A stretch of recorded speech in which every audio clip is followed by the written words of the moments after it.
오늘은 함께 읽은 본문 말씀 가지고 돌밭 극복하기라는 제목으로 함께 하나님 말씀 나누고자 합니다. 돌밭 극복하기 무슨 말인가? 예수님이 우리 믿음과 영혼의 성장에 대해서 많은 비유를 주셨는데 특별히 식물이나 나무가 자라나는 것에 빗대어 설명하시곤 했습니다. 아마 창조주 하나님께서 보실 때에 우리의 믿음이 자라나는 것이 자연에 자라나는 것과 굉장히 비슷하게 보이셨던 모양입니다. 그래서 마가복음 4장 28절에 주님이 이렇게 말씀하셨는데요. 같이 한번 읽어보실까요? 시작. 처음에는 싹이요, 다음에는 이삭이요, 그 다음에는 이삭의 충실한 곡식이라. 하나님의 말씀이 우리 안에 심기면 처음에는 싹이요, 다음에는 이삭이요, 그 다음에는 이삭의 충실한 곡식이 된다.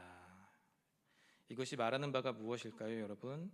말씀이라고 하는 것은 그저 우리 귀에 듣기 좋으라고, 위로받으라고, 평안하라고, 뭐 하나 더 새로운 것 배워서 즐거우라고 주어지는 것이 아니라 이삭의 충실한 곡식을 맺기 위해 하나님께서 우리 마음에 뿌리신다는 것입니다. 결실을 기대하면서 하나님께서 우리에게 주신다는 말이죠. 당연히 그렇겠죠, 여러분. 세상에 어느 농부가 씨가 남아 돌아서 땅에다 다 버리려고 뿌리는 사람이 어디 있겠습니까? 땅에 씨를 뿌리고 심는 모든 과정은 성장하고 결실하는 것을 기대하기 때문에 하는 행위들입니다. 하나님께서 여러분 마음에 말씀이라는 씨앗을 뿌려주실 때에도 마찬가지입니다. 그냥 한번 들어보라고, 새로운 지식 중에 하나니까 추가하라고 던지시는 것이 아니라, 뿌리시는 것이 아니라 무엇을 기대하시면서 뿌리신다고요? 무엇을? 결실. 그렇습니다. 결실 맺는 것을 기대하시면서 하나님은 우리 귀에 하나님의 말씀을 들려주신다는 거죠. 그렇기 때문에 내가 말씀을 지속적으로 듣고 있는데도 그 말씀이 내 안에서 살아 움직이지 않고 그 말씀이 내 삶 가운데 어떠한 결실을 맺지 못하면 그때는 심각하게 생각해 보아야 합니다. 내 안에서 어떠한 변화가 일어나지 않고 그 말씀을 따라 살아가는 내 삶 속에 어떠한 갈등도 일어나지 않으며 그 말씀을 따라 순종해 놨을 때 어떠한 결과물들이 만들어지지 않는다면 우리는 그 원인이 무엇인지에 대해서 진지하게 고찰해 보아야 된다는 것이에요. 저는 오늘 씨 뿌리는 비유라 이름하는 이 말씀에 등장하는 두 번째 밭의 형태인 돌밭을 함께 살펴보고자 하는데요. 왜 길가가 아니고 돌밭부터냐? 왜 가시덤불도 아니고 돌밭부터냐? 목사님 참 부정적이다. 가장 좋은 옥토부터 봐야지 왜 그러냐? 제가 둘째여서가 아니라 이 말씀부터 봐야 하는 이유가 있기 때문입니다. 그러면 다음번에 제가 금요기도에 설교할 때는 다른 밭을 설교하겠어요? 안 하겠어요? 하겠죠. 기대를 해야 되겠어요? 안 해야 되겠어요? 안 해야 된다고요? 기대해 주세요. 기대만 하면 됩니까? 기도도 해주셔야죠. 자, 그러면 저랑 같이 약속 한번 해보시죠. 기도하며 기대하겠습니다. 마스크 쓰신 분들 빼고 전부 다 그렇게 저하고 약속하셨어요. 다 하나님이 증인이고 제 눈이 증인입니다. 기도하며 기대해 주시기 바랍니다. 자, 오늘 돌밭에 대해서 살펴볼 건데요. 왜 돌밭은 하나님이 결실을 목적으로 하여 뿌리신 그 씨앗이 심겨졌음에도 불구하고 결실 맺지 못하는가를 살펴보므로 내 마음이 혹시 돌밭은 아닌가를 살펴보고 만약 그렇다면 어떻게 극복할 수 있는가에 대해서 주의 말씀을 통해 함께 살펴보는 귀한 시간 되기를 원합니다. 자, 먼저 5절을 보겠는데요. 5절 말씀 같이 한번 읽어보시죠. 시작. 덜어는 흙이 얕은 돌밭에 떨어짐에 흙이 깊지 아니하므로 곧 싹이 나오나.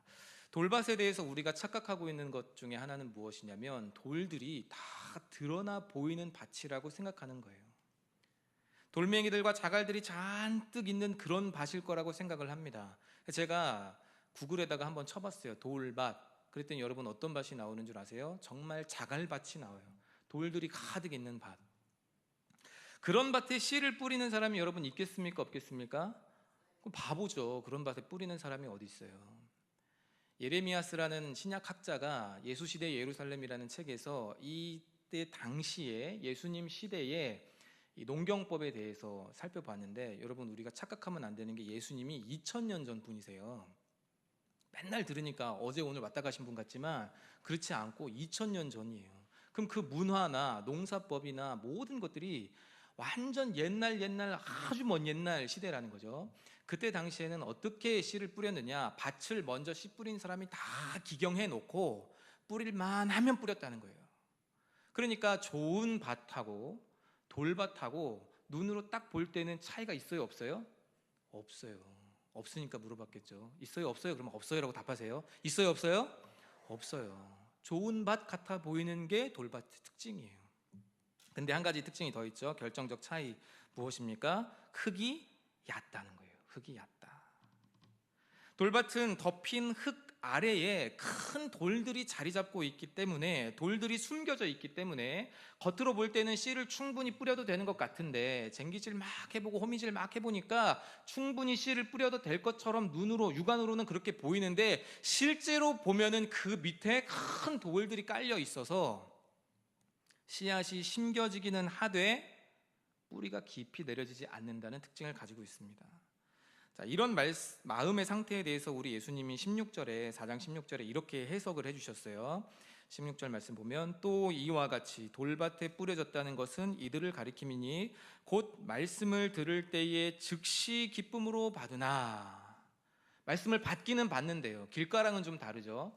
받기는 받지만, 즉시 기쁨으로 받지만, 즐거운 마음으로 말씀을 받기는 하지만, 수용하지만, 하나님이 이런 분이시구나, 하나님의 뜻이 이런 거구나, 하나님이 원하시는 것이 이런 거구나, 예수 그리스도 안에 드러난 하나님의 사랑이라는 것이 이런 것들이구나 라고 우리가 알기는 알지만, 그 듣는 사람의 마음이 하나님의 말씀에 대해서 수용적 태도를 가지고 있기는 있으나 어떻다고요? 그것이 얕대요. 깊지 않답니다. 돌밭은 딱 거기까지인 거예요. 6절 말씀 다시 보시면, 해가 돋은 후에 타서 뿌리가 없으므로 어떻게 됐대요? 말라 죽어버렸대요.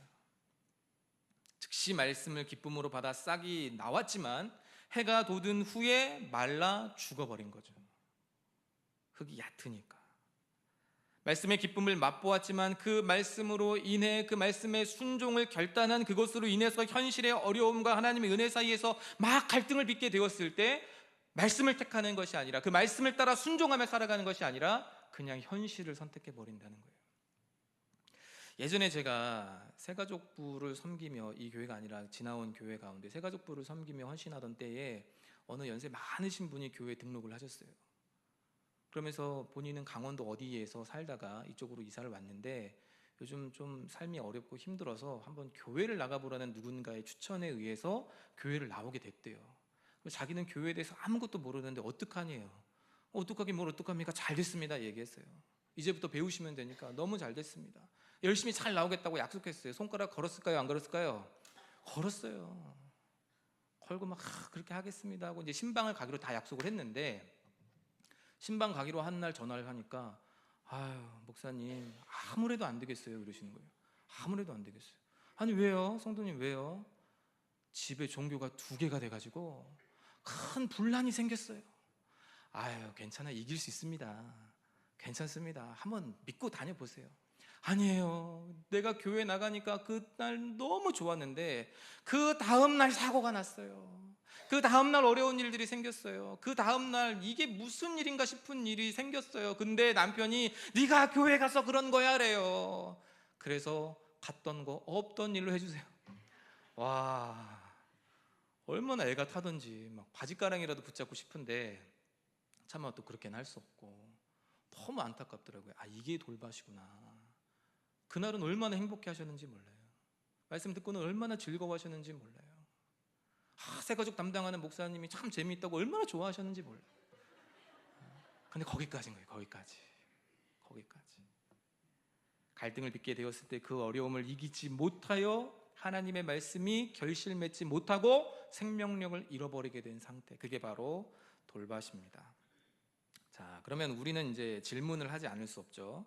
왜 씨앗이 싹을 틔우기까지 했는데 그 이상으로 자라나지 못하고 금방 말라 죽었는가? 아니 아무리 돌들이 있고 뭐 어쩌고 해도 어쨌든 흙에 담겨졌는데 왜 그렇게 되느냐? 우리 주님이 6절과 17절에 이 밭의 상태의 공통점을 알려주십니다. 이 이유 때문이라는 거예요. 6절과 17절 같이 한번 보실까요? 6절 함께 읽어보겠습니다. 시작. 해가 돋은 후에 타서 뿌리가 없으므로 말랐고, 자, 17절 같이 또 읽어봅니다. 시작. 그 속에 뿌리가 없어 잠깐 견디다가 말씀으로 인하여 환난이나 박해가 일어나는 때에는 곧 넘어지는 자요. 자, 이때 이제 공부 잘하시는 분들은 뭐가 공통점이 있다는 것을 알아요. 뭐가 공통점이에요? 노란색이 공통점이에요. 근데 그 노란색이 뭘 말하고 있어요? 뿌리가 없으므로. 뿌리가 없기 때문에 말랐다는 거예요. 뿌리는 다 아시겠지만 땅 속의 양분과 수분을 흡수하여 줄기에 전달하는 역할을 하죠. 그런데 이 팔레스타인 땅은 건조하고 수분을 찾기가 쉽지 않기 때문에 뿌리가 깊이 내려지지 않은 식물은 금방 말라 타 죽어버리게 됩니다. 열왕기하 19장 30절에 하나님께서 이스라엘의 왕 히스기야에게 이렇게 말씀하셨어요. 유다 족속 중에서 피하고 남은 자는 다시 아래로 뭐 한다고요? 뿌리를 내리고 그 다음에 위로 열매를 맺을지라. 열매를 맺고 난 뒤에 뿌리를 내리는 것이 아니라 뿌리가 내려져야 열매를 맺는다는 거예요. 뿌리를 깊이 내리고 그 다음에 열매를 맺게 될 것이다. 하나님 그렇게 말씀하셨습니다. 신앙생활도 여러분 다 마찬가지이죠. 말씀이 깊이 우리 마음과 생각과 생활의 영역에 뿌리 내리지 않으면 우리는 금방 말라 비틀어집니다. 믿음이 어려움과 환난 앞에서 말라 비틀어지는 이유는 그 믿음이 우리 마음 깊이 뿌리 내리지 못했기 때문이라는 거예요. 그렇게 사도 바울이 골로새서 2장 7절에서 말하기를 그 안에 뿌리를 박으며 세움을 받아 교훈을 받은 대로 믿음에 굳게 서서 감사함을 넘치게 하라고 했어요. 그 안에 뿌리를 박으며, 그리스도 안에 뿌리를 박으며 그리스도로 말미암아 세움을 받아 교훈을 받은 대로 믿음에 굳게 서서 감사함을 넘치게 하라. 그것이 바로 골로새 교회에게 준 사도 바울의 처방전이에요. 예수님의 말씀에 따르면 돌밭이 왜 결실을 맺지 못하느냐? 뿌리가 얕다는 태생적 한계 때문이다, 이 말이죠. 흙이 얕기 때문에, 흙이 깊지 않기 때문에 뿌리가 더 내려가지 못합니다. 왜 겉보기에는 좋은 밭하고 똑같아 보이는데 흙이 얕고 깊지 않을까? 왜 뿌리가 더 깊이 내려가지 못할까? 바로 그 발 아래에 무엇이 있기 때문입니까? 돌들이 자리 잡고 있기 때문이에요. 돌.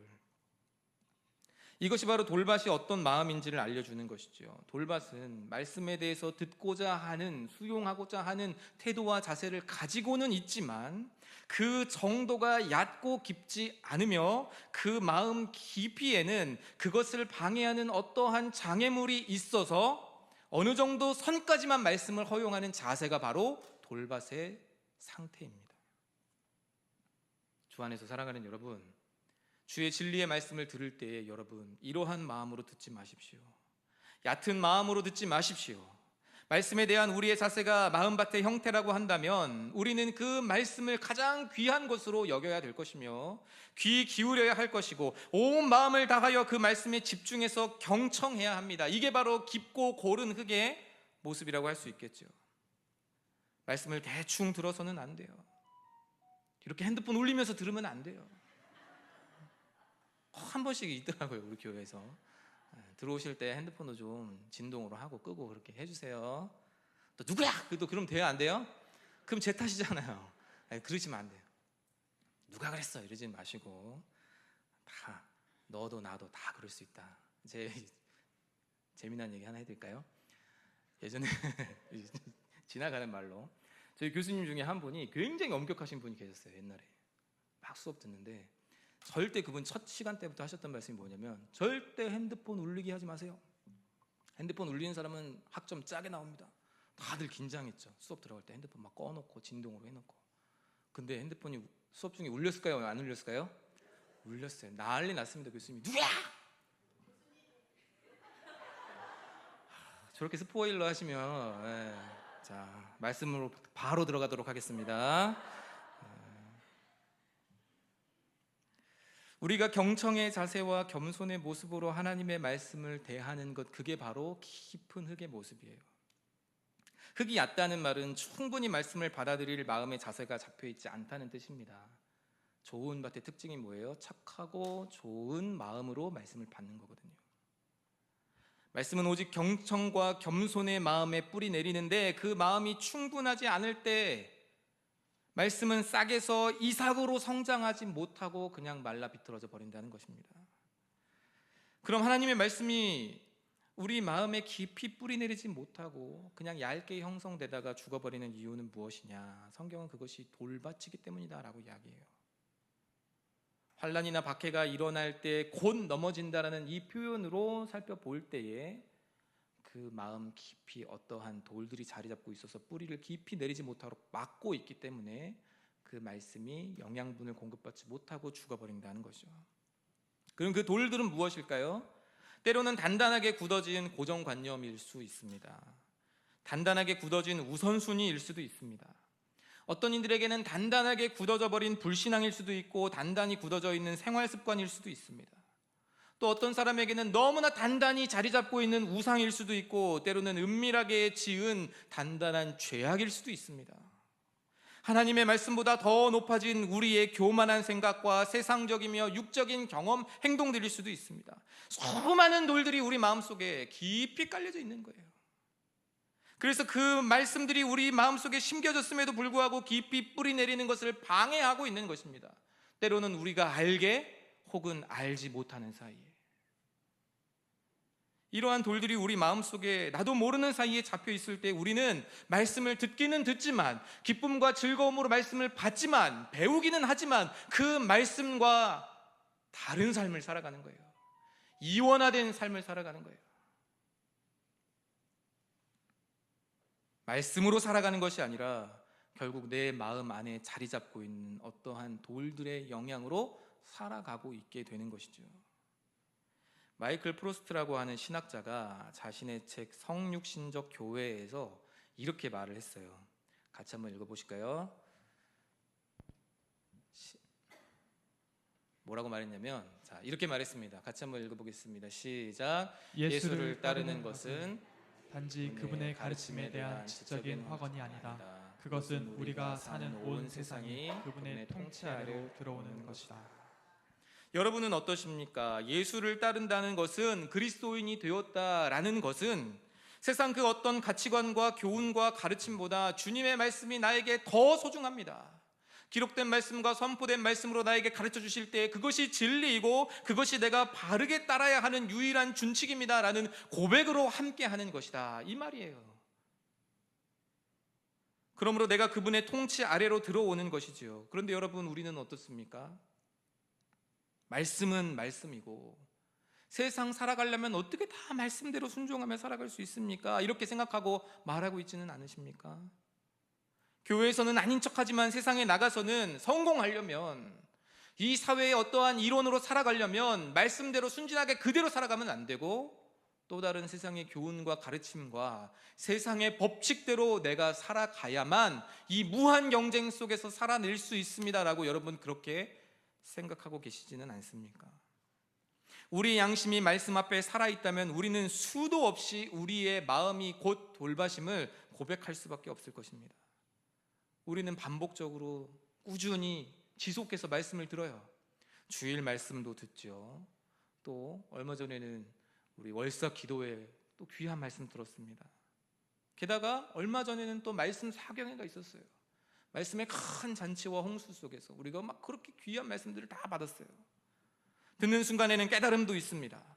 말씀이 주는 기쁨도 경험합니다. 감격도 느낍니다. 아, 내가 하나님 중심대로 살아야 되겠구나. 일상의 기적을 이루려면 이렇게 해야 되겠구나. 아, 더욱 기도해야 되겠구나. 하나님이 원하시는 것이 이러한 것들이니 하나님의 뜻대로 내가 이렇게 순종하며 살아가야 되겠구나. 다 결심하고 결단하고 그렇게 마음을 먹어요. 그런데 어떻지요? 결단이 오래 가지 못해요. 쉽게 좌절됩니다. 그때 무슨 말씀 들었지? 어제 뭐 먹었는지도 생각이 잘 안 나는데 그때 들은 말씀이 어떻게 나한테 또 기억이 나냐? 막 이렇게들 막 자주 섞인 이야기들을 하세요. 쉽게 좌절하고 이런 것들이 반복되니까 이제는 말씀에 대해서 어떠한 기대도 갖지 못하고 말씀을 실천하며 살아가는 것은 정말 믿음이 특별한 어떤 누군가의 삶이고 누군가들의 이야기이지, 나 정도면 이만하면 잘 믿고 잘 사는 거야 라고 그렇게 자기 자신을 위로하며 살아가고 있지는 않습니까? 하나님에 대해서, 믿음에 대해서, 영혼의 일에 대해서 이제 관심 밖으로 다 치워버리고 당장 내 눈앞에 놓인 생활의 문제나 삶의 문제에만 몰두하며 살아가고 있지는 않냐는 거예요. 이렇게 된 원인은요, 우리의 결단과 결심이 부족하거나 모자라서가 아닙니다. 그것을 삶으로 이어가고자 하는 우리의 의지가 박약하기 때문도 아니에요. 여전히 우리는 그분의 가르침에 대해서 지적인 확언의 수준에 머무르는 것을 기뻐하고 있기 때문에 그래요. 그냥 지적인 유희라고 생각하고 있기 때문에 그렇습니다. 내 마음 안에 있는 이 돌들이 걷어지고 돌들이 다 깨어지고 그 깨어진 자리 틈틈이 하나님의 말씀이 깊이 뿌리를 내려서 그 말씀이 자양분되고 그 말씀이 우리를 지켜나가며 그 말씀이 우리의 방향이 되어야 되는데 여전히 돌들 걷어내는 것이 싫은 거예요. 왜냐하면 힘드니까. 여전히 돌들 걷어내는 것이 싫은 거예요. 왜요? 세상 사람들은 그렇게 안 사니까. 내가 말씀대로 살아가고자 할 때에 찾아올 희생과 어려움, 헌신과 자기 포기, 이 많은 것들이 너무나 두려우니까 그냥 현상을 유지하며 말씀에 대해서는 즐겨 듣는 수준으로 머무르고 무엇을 요구하시는지는 듣지만 듣는 것으로 그쳐버리는 거죠. 고등학교 때 저희 학교에 인이관이라고 있었어요. 마포고등학교에 큰 강당이 있거든요. 이 강당 밑에 보면은 지하에 학습실이 있습니다. 열람실. 저는 주로 이제 삼국지 만화책 빌리러 많이 갔었는데 가면은 저희가 오후 4시면은 마포고등학교는 다 수업이 파예요. 집에 다 가라고 합니다. 되게 좋은 학교죠. 벌써 10수년 전인데, 20년 전인데, 20년도 더 됐네요, 세상에. 근데 어느 날 만화책만 빌리러 가다가 한날은 친구들이 다 공부하고 있길래 저도 그냥 앉았어요. 그리고 다 책 펴고 있길래 저도 책을 폈습니다. 공부를 했을까요? 안 했을까요? 별로 뜻이 없었기 때문에 열심히 하진 않고 그냥 책만 펼쳐놓고 있었는데 아니 이게 웬걸? 나도 열심히 공부하는 무리 속에 있으니까 나도 공부 잘하는 사람인 것 같은 이상한 착각이 드는 거예요. 다 책 펴놓고 열심히 공부하는데 나도 그냥 책 펴놓고 쓱 보고만 있는데도 공부를 잘하는 것 같은 착각이 드는 거죠. 여러분, 내 마음 안에 있는 이 돌들을 걷어내지 않고 단단히 자리 잡혀 있는 하나님의 말씀을 반대하는 무언가를 걷어내지 않고 그냥 말씀을 계속 듣는 것은 이 분위기에 흡쓸리는 것과 똑같아요. 나는 그 말씀 따라 살아가지 않고 그 말씀이 나를 다스리고 있지도 않은데 다른 누군가가 그렇게 살아가는 것을 보면서 그저 나도 그런 것이냐, 나도 같은 배를 타고 있는 것이냐, 나도 같은 비행기를 타고 목적지를 향해 나아가고 있는 것이냐 착각하게 된다는 거예요. 이런 사람을 청교도들은 유사 그리스도인이라고 했습니다. 유사 그리스도인. 이런 사람들이 나중에 하는 말이 뭔 줄 아세요? 열심히 섬기는 우리 청년들, 집사님 열심히 헌신하고 너무 보기 좋아. 근데 나도 예전에 다 해봤어. 나도 옛날에 다 그렇게 해봤어. 너무 열심히 하지는 마. 세상에 이 무슨 천인공노할 이야기입니까? 열심히 하니까 격려하고 수고한다고 격려하고 커피라도 한 잔 사줘야지. 너무 열심히 하지는 마. 헌신하다가 헌신짝 되어버려. 누가 만든 말인지 참 세상 절묘하기도 해요. 헌신하다 헌신짝 된대요. 여러분, 그러나 100세 넘은 방질 목사님 여러분 아시죠? 그 목사님 소천하시기 전에 뭐라고 하셨죠? 낡아지지 않고 하나님 앞에서 닳아져 없어지게 해달라. 내 인생이 하나님 앞에서 그냥 아무것도 안 하고 가만히 있다가 녹슬고 낡아지는 것이 아니라 열심히 쓰임받아서 닳아져 없어지는 것이 낫다. 아멘 할 줄 알았는데 낡아지는 것을 선택하시겠습니까? 닳아져 없어지는 것을 선택하시겠습니까? 할렐루야. 모두 다 하나님 앞에서 열심히 헌신하다가 닳아져 없어질지언정 말씀이 우리를 이끄는 삶으로 충실한 곡식의 결실을 맺는 삶으로 그렇게 나아가는 우리 모두 될 수 있기를 간절히 바랍니다. 여러분, 오늘 이 말씀 들으시면서 집으로 돌아가실 때 꼭 생각하십시오. 내 마음의 돌은 뭘까? 내 마음에 있는 돌은 뭘까? 나는 어떤 돌 때문에 주의 진리의 말씀을 듣고서도 그것이 나를 다스리지 못하고 통치하지 못하고 그 말씀대로 살아가지 못하고 결실 맺지 못하고 그냥 늘 지지부진한 신앙생활을 하고 있는 것일까? 왜 나의 삶 속에는 그 하나님의 역동성이 나타나지 않을까? 왜 나는 순종으로 나아가지 못할까? 하나님의 놀라운 은복을 받아 누리지 못할까? 내 마음에 있는 돌은 도대체 뭘까? 여러분 그런 것들을 생각하실 수 있기를 바랍니다. 자, 여기까지만 이야기하면 극복하기가 아니죠. 돌 발견하기죠. 극복하려면 어떻게 해야 될까? 오늘 말씀을 통해서 같이 좀 살펴보기를 원합니다.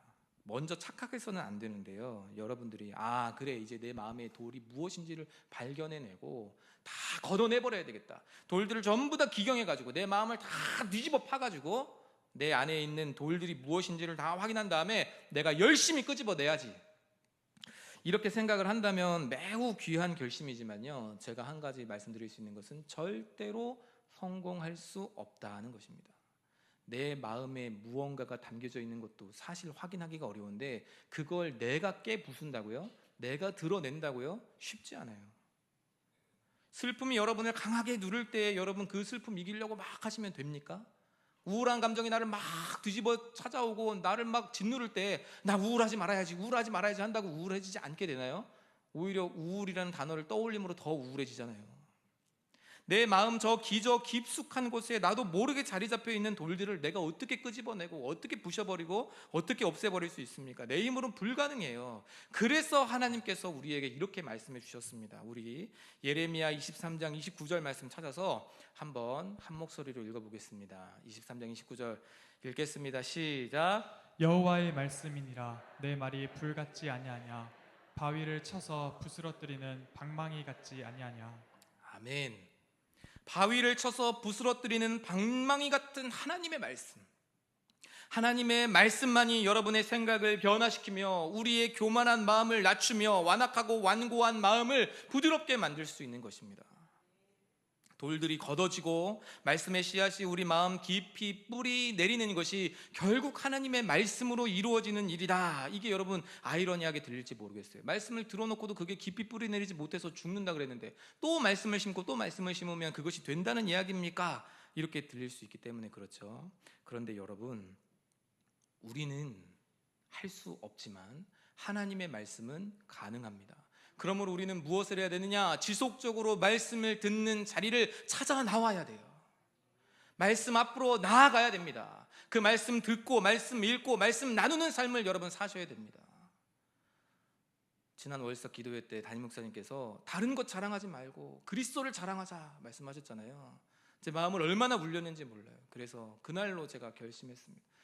이제 강단에서 우리 애들 자랑하지 말아야지. 우리 와이프 이쁘다고 자랑하지 말아야지. 그리스도만 자랑해야지. 아내에게도 그렇게 얘기하고 주변에 있는 사람들에게도 그렇게 하고 그리스도만 자랑해야 되겠다.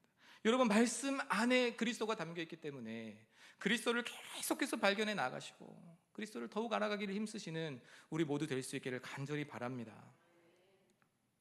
다른 사람들한테 생각 물어보지 마시고 나 이런 것 같은데 어때? 내 이런 상태에 대해서 어떻게 생각해? 이런 의견 물어보지 마시고 무엇 해야 돼요? 말씀 안으로 들어가세요. 말씀 가까이 하세요. 요즘같이 말씀 듣기 좋은 때가 어디 있습니까? 틀기만 하면 막 나오잖아요. 골라서 들을 수도 있어요. 얼마나 좋은 시대를 살고 있는지 모르죠, 여러분. 옛날에 우리 이 땅에 한 100여 년 전에 말씀 사경회 한다. 농번기에 쉴 때 말씀 사경회 한다. 그럼 여러분 어떻게 하는 줄 아세요? 저 멀리 지방에 사는 사람들이 보침 짊어지고 이불 싸짐어지고 솥단지 챙기고 쌀 챙기고 그래가지고 그 멀리 걸어서 산 넘고 물 건너 다리 건너서 말씀 듣는 자리로 갔어요. 가다가 배고프면 밥 해 먹고 그러고서는 한 2주간 말씀 사경회 다 듣고 나면 이제 집에 돌아가는 거예요. 그리고 그때 받은 그 말씀으로 살아가는 거죠.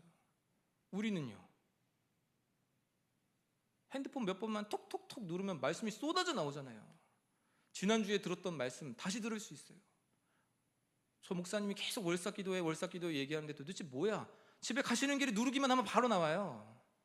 그러나 금요기도의 말씀은 이 순간뿐이에요. 유튜브에 안 올라와요. 금요기도회는. 그러니 여러분, 금요기도회는 어떻게 해라? 현장을 사수하자. 해보겠습니다. 시작. 현장을 사수하자. 300용사에 들어가자. 자, 좌우 앞뒤 보시면서 이제 조금씩 졸리려고 하세요. 여러분들이 보니까. 자, 앞뒤를 바라보면서 300용사에 들어갑시다. 이물질 들어있는 그릇 안을 깨끗하게 하고 그 그릇 안에 깨끗한 물이 가득 들어있게 하는 방법은요, 그 그릇을 완전 뒤집어 엎어버려가지고 물을 다 빼낸 다음에 다시 넣으면 돼요. 그릇 안에 깨끗한 물을 채우려면 그냥 뒤집어 엎어버리고 다시 채우면 됩니다. 근데 그 뒤집어 엎는 것이 어려우면 어떻게 해야 되죠? 계속 깨끗한 물을 넣어주면 돼요. 언제까지? 깨끗한 물로 가득 채워질 때까지. 내 마음속 깊숙이 자리 잡고 있는 나도 모르는 돌들과 바위들은 하나님이 아시고 그것을 깨는 것이 하나님의 말씀이라 했으면, 여러분, 우리는 계속해서 주의 말씀 앞으로 나아가야 됩니다. 그것을 들어야 됩니다. 그렇게 될 때에 뽑혀지고 부서질 수 있어요. 그래서 사도 바울이 고린도후서 10장에서 말하기를 우리의 싸우는 무기는 육신에 속한 것이 아니요 어떤 견고한 진도 무너뜨리는 하나님의 능력이라, 모든 이론을 무너뜨리며 하나님 아는 것을 대적하여 높아진 것을 다 무너뜨리고 모든 생각을 사로잡아 그리스도에게 복종하게 하니. 우리의 무기 하나님의 말씀이 이런 거라는 거예요. 하나님의 말씀이 하나님 아는 것을 대적하여 높아진 모든 것을 다 무너뜨리기에 합당하니, 그 말씀 앞에 더 나아가고 그 말씀을 더 심어내는 것이야말로 우리 마음 안에 잡혀 있는 그 돌들을 부셔뜨리고 깨뜨리고 걷어내는 가장 좋은 방법이 되는 것입니다. 위대한 전도자 D.L. 무디의 이야기인데요, 그는 하나님 앞에서 온전하게 살 것을 서약하고 생활하고자 했는데 늘 무너졌대요. 이래서는 안 되겠다 이렇게 생각한 무디가 산에 올라가서 기도하기를 시작했습니다. 기도를 열심히 하니까 어떤 때는 하늘의 신령한 은혜가 막 임해요. 놀라운 능력도 경험합니다. 아, 이제는 내가 이길 수 있겠다. 이제는 내가 죄악된 삶을 끊어내고 내가 새로운 모습으로 살아갈 수 있겠다. 이런 생각을 하고 하산했는데 내려와 보니까 은혜가 한 달도 채 가지 않아요. 유명한 목사님으로부터 은혜를 받아야 되겠다고 생각하고 부흥 집회 막 쫓아다니고 그렇게 했지만 이 방법 역시 오래 가지 않았어요. 그래서 무디는 스스로 탄식하기를 나는 화인 맞은 양심인가 보다. 성경 속에 나타나는 그 마음밭처럼 씨가 자라나지 못하는 마음인가 보다. 스스로 그렇게 생각을 했답니다. 자기 자신을 혐오스럽게 여기면서.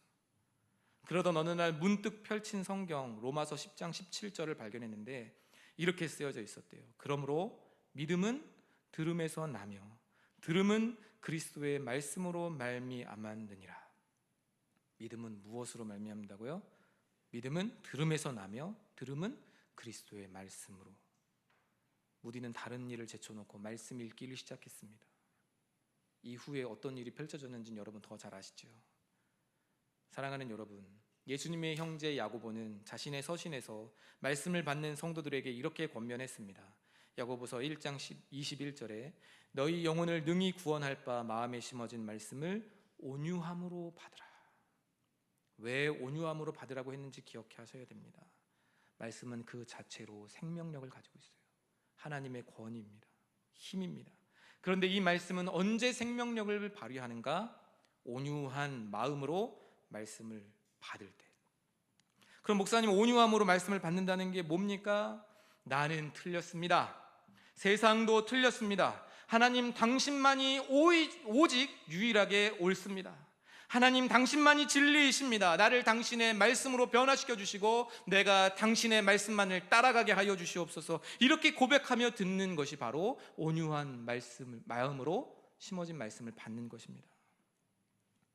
눈에 보이지 않는 내 마음속 은밀한 곳에 자리 잡은 돌들을 여러분 발견하게 되는 은혜가 있기를 간절히 바랍니다. 그리고 하나님의 말씀을 지속적으로 받고 들음으로 그 마음이 걸러내지기를, 그 마음속 깊이 자리 잡고 있는 모든 돌들이 다 부셔지기를 간절히 바랍니다.